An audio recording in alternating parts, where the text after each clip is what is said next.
Doubts clear किए जाते हैं।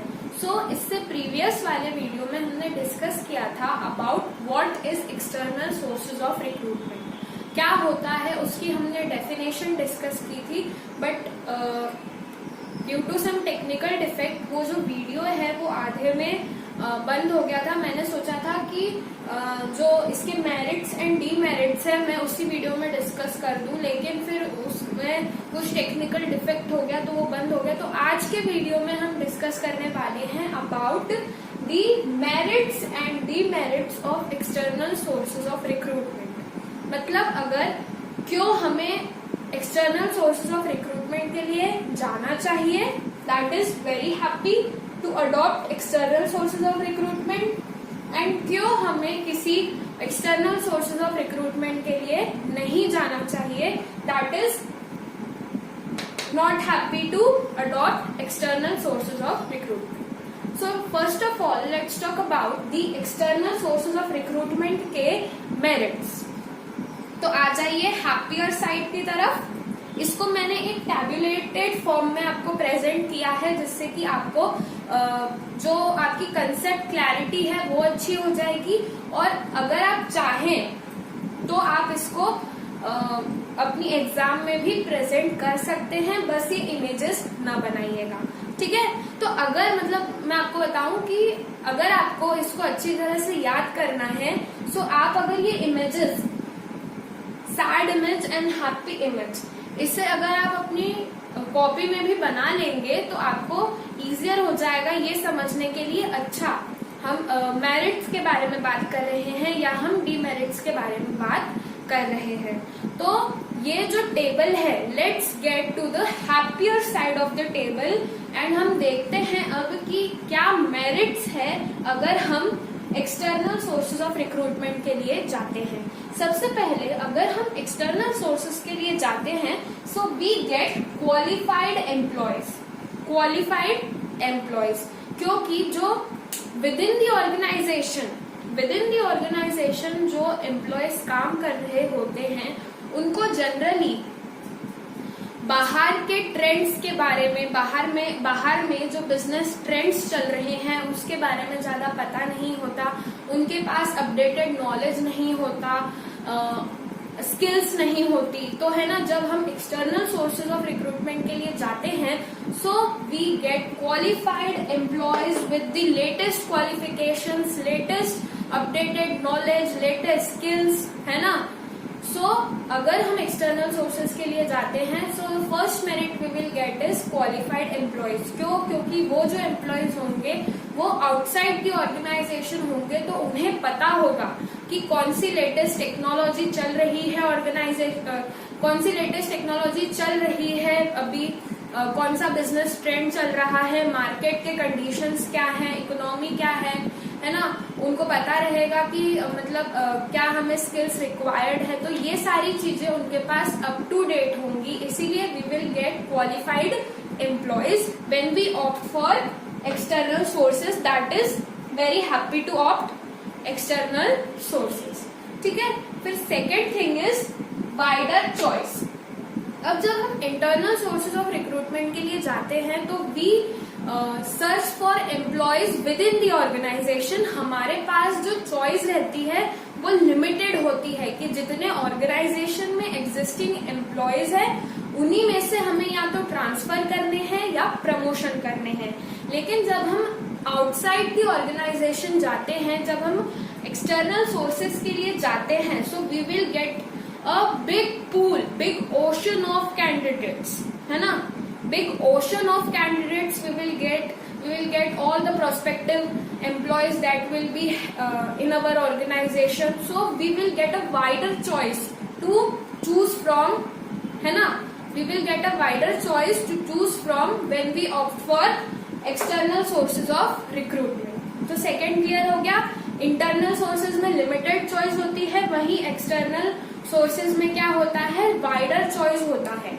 बहुत सारे लोग होते हैं जिनसे हम रिक्रूटमेंट कर सकते हैं।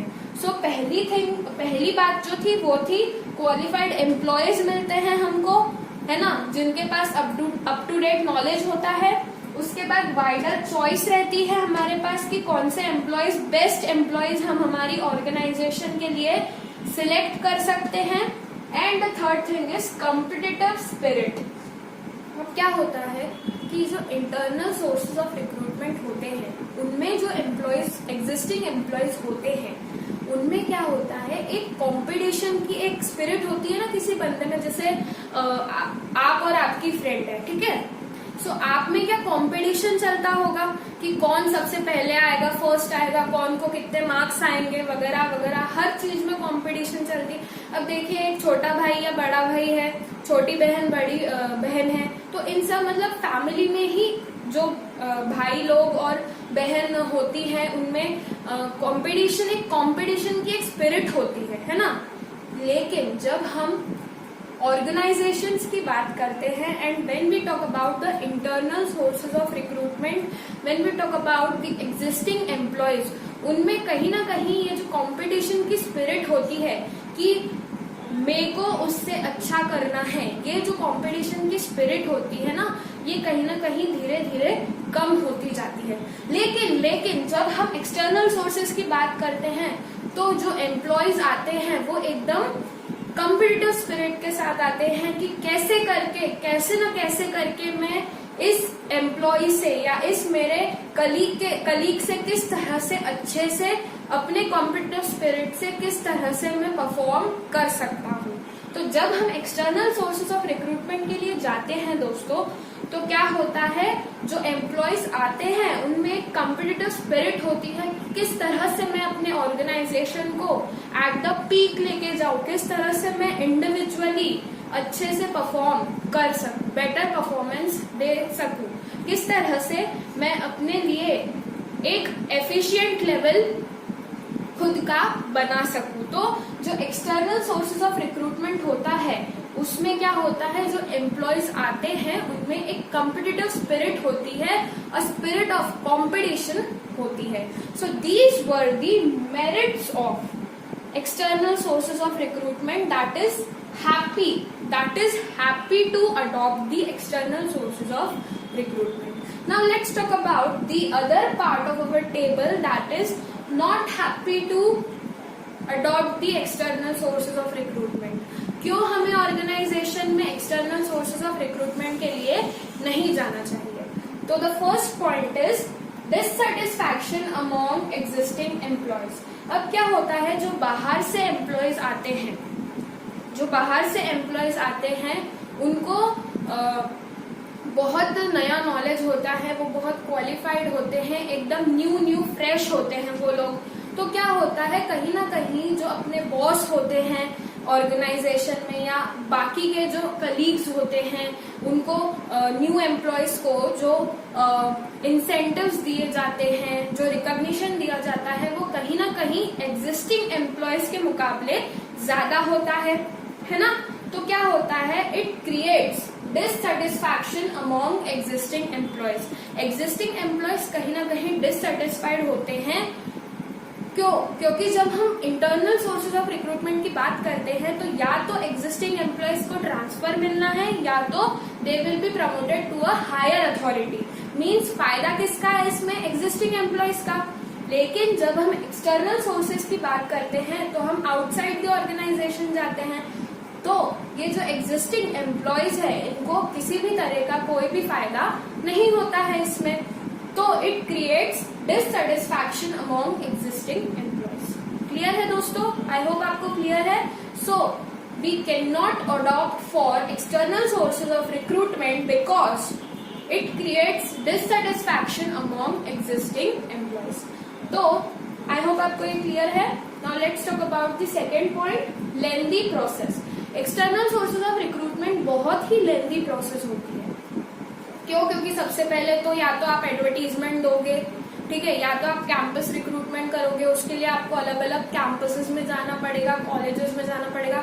बहुत सारे ऐसे सोर्सेज हैं जो हम आगे डिस्कस करने वाले हैं। तो इसमें क्या होता है, जब हम रिक्रूटमेंट थ्रू एक्सटर्नल सोर्सेज करते हैं, so it is a very lengthy process and it is also a time consuming process. Clear है? लेंथी प्रोसेस इसीलिए कहा गया है and it is a time consuming process also, क्योंकि जो हम अब external sources of recruitment discuss करेंगे उसमें आप देखोगे कि बहुत टाइम लग जाता है, बहुत लेंथी प्रोसेस होती है रिक्रूटमेंट करने की। तो it is a lengthy process, that's why we do not opt for external sources of recruitment. ठीक है, फिर है कॉस्टली प्रोसेस। यहाँ पे कॉस्ट भी बहुत ज्यादा लग जाती है जब हम एक्सटर्नल सोर्सेज ऑफ रिक्रूटमेंट के लिए जाते हैं। फॉर एग्जाम्पल, अगर आपने न्यूज़पेपर्स में क्लासिफाइड कॉलम देखा होगा, उसमें बहुत सारी ऐसी बैकएंड जॉब पोजीशन की एडवर्टीजमेंट्स आती रहती है। तो क्या ऑर्गेनाइजेशन को ये एडवर्टीजमेंट्स देने में या अपने जॉब वैकेंसी के बारे में बताने में कहीं ना कहीं थोड़ी बहुत कॉस्ट या ह्यूज कॉस्ट भी लग सकती है ना। तो कॉस्ट तो लगती है हर प्रोसेस को करने में। So external sources of recruitment में क्या होता है, it is very costly process. हर चीज में आपको कॉस्ट और बेनिफिट का बैलेंस चाहिए रहता है, लेकिन कभी कभी जब हम एक्सटर्नल सोर्सेज ऑफ रिक्रूटमेंट के लिए जाते हैं तो क्या होता है, it is a very costly process. I hope आपको डीमेरिट्स एंड मेरिट्स समझ आए होंगे। क्या थे मेरिट्स, क्या थे, देखो हम बिना बोर्ड को अब देखे बताएंगे, और आप भी अब बोर्ड को ना देखिएगा, हम ऐसे ही देखते हैं। देखो मेरिट्स कौन से थे, क्वालिफाइड पर्सोनल, है ना। फिर क्या था, वाइडर चॉइस। तीसरा क्या था, कॉम्पिटिटिव स्पिरिट, है ना। ये मेरिट्स थे। And what were the demerits, dissatisfaction among employees, existing employees. It is a lengthy process and it is a costly process. देखो, अगर आप कंसेप्ट समझ जाते हो ना तो आपको पॉइंट्स तो यूं ही याद हो जाने हैं। अगर आप कंसेप्ट समझ में आ जाता है आपको, तो आपको पॉइंट्स तो यूं ही याद हो जाने हैं। सो आई होप कि आपको ये video will help you to clear your concept and will help you in your studies. Please share this video with all your friends and family members.